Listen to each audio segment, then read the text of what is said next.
The National Prosecuting Authority says it will push for 2 life sentences for convicted child murderer Mortimer Saunders. The 42-year-old was today found guilty of the rape and murder of 3-year-old Courtney Pieters at Elsie's Rivier in May last year. The girl's body was found 9 days after she had gone missing.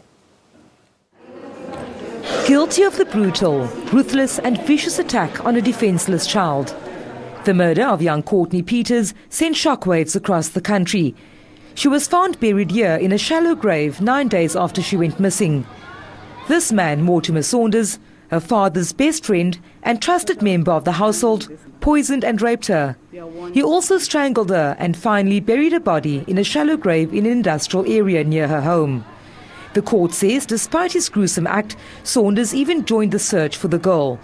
It believes the crimes were motivated for lewd and selfish reasons. While the state relied on circumstantial evidence, the court found that it proved its case beyond reasonable doubt.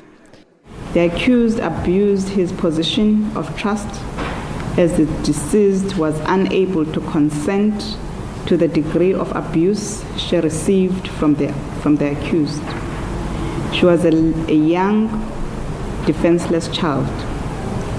The deceased died a slow, torturous death. The court rejected Saunders' version that he performed sexual acts on a corpse, but in fact found him guilty of raping the girl. Very happy with the outcome. It showed that the confidence that Advocate Esmeralda Cecil had in her case and how she fought to ensure that she gets the correct evidence and all the aspects that were available to prove that the accused did rape the deceased while she was still alive, and that he tortured her and she died in a brutal and painful death.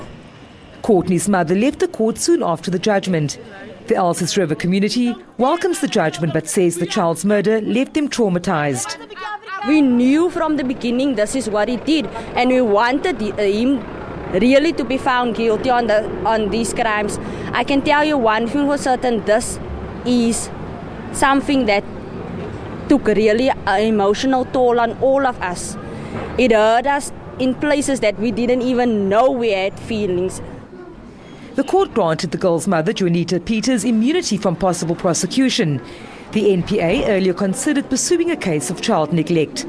Sentencing procedures are expected to get underway on the 4th of December. Vanessa Puna, SABC News, Cape Town.